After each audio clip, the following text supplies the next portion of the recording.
তারেক রহমান ও বাবরের খালাসের বিরুদ্ধে আপিল শুনানি। এবার বিস্তারিত। বহুল আলোচিত ২১শে আগস্ট গ্রেনেড হামলার মামলায় যাবজ্জীবন কারাদণ্ডপ্রাপ্ত তারেক রহমান ও মৃত্যুদণ্ডপ্রাপ্ত সাবেক স্বরাষ্ট্র প্রতিমন্ত্রী লুৎফুজ্জামান বাবর সহ সব আসামির খালাসের রায়ের বিরুদ্ধে রাষ্ট্রপক্ষের দায়ের করা আপিলের শুনানি হয়েছে। আজ বৃহস্পতিবার প্রধান বিচারপতি ডক্টর সৈয়দ রেফাত আহমেদের নেতৃত্বে ৬ বিচারপতির আপিল বেঞ্চে এ শুনানি হয়। রাষ্ট্রপক্ষে পেপারবুক থেকে পাঠ করেছেন deputy attorney general barrister Abdullah Al Mahmud Masud. আদালতে বিএনপির আইনজীবীদের মধ্যে জ্যেষ্ঠ আইনজীবী Zainul Abedin, barrister Mahbub Uddin Khokon, barrister Kaiser Kamal, barrister Ruhul Quddus Kajal, advocate Gazi Kamrul Islam Sajal, advocate Aminul Islam, advocate Maksudullah, advocate Zakir Hossain, advocate Anisur Rahman Raihan Biswas উপস্থিত ছিলেন। এর আগে গত ১৫ জুলাই ২১শে আগস্ট গ্রেনেড হামলার মামলায় যাবজ্জীবন কারাদণ্ডপ্রাপ্ত তারেক রহমান ও মৃত্যুদণ্ডপ্রাপ্ত সাবেক স্বরাষ্ট্র প্রতিমন্ত্রী লুৎফুজ্জামান বাবর সহ সব আসামির খালাসের রায়ের বিরুদ্ধে আপিলের শুনানির জন্য আজকের দিন ধার্য করেন আপিল বিভাগ।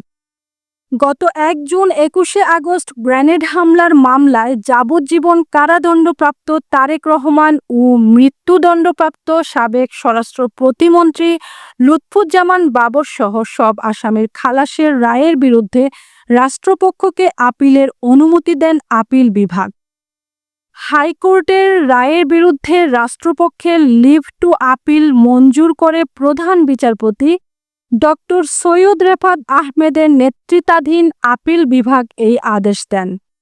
এর আগে এই মামলায় যাবজ্জীবন কারাদণ্ডপ্রাপ্ত তারেক রহমান ও মৃত্যুদণ্ডপ্রাপ্ত সাবেক স্বরাষ্ট্র প্রতিমন্ত্রী লুৎফুজ্জামান বাবর সহ সব আসামির খালাসের বিরুদ্ধে আপিল করে রাষ্ট্রপক্ষ।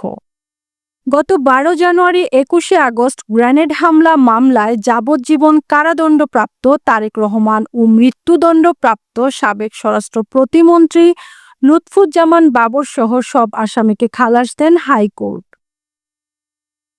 বিচারিক আদালতের রায় বাতিল করে বিচারপতি এ.কে.এম. আসাদুজ্জামান ও বিচারপতি সৈয়দ এনায়েত হোসেনের হাইকোর্ট বেঞ্চ এ রায় দেন। রায়ে আদালত বলেন, ২১শে আগস্ট গ্রেনেড হামলা মামলার বিচার ছিল অবৈধ। আইনে বিচার টেকে না। রায়ে বলা হয় যে চার্জশিটের ভিত্তিতে নিম্ন আদালত বিচার করেছিলেন তা আইনগতভাবে গ্রহণযোগ্য ছিল না। ২০১৮ সালের ১০ অক্টোবর ২১ আগস্ট গ্রেনেড হামলা ও হত্যা মামলায় সাবেক স্বরাষ্ট্র প্রতিমন্ত্রী লুৎফুজ্জামান বাবর, সাবেক উপমন্ত্রী আব্দুস সালাম পিন্টু সহ ১৯ জনকে ফাঁসি এবং বিএনপির ভারপ্রাপ্ত চেয়ারম্যান তারেক রহমান, খালেদা জিয়ার রাজনৈতিক সচিব হারিস চৌধুরী, বিএনপি নেতা কাজী শাহ মোয়াজ্জেম হোসেন কায়কোবাদ সহ ১৯ জনকে যাবজ্জীবন কারাদণ্ড দেন বিচারিক আদালত।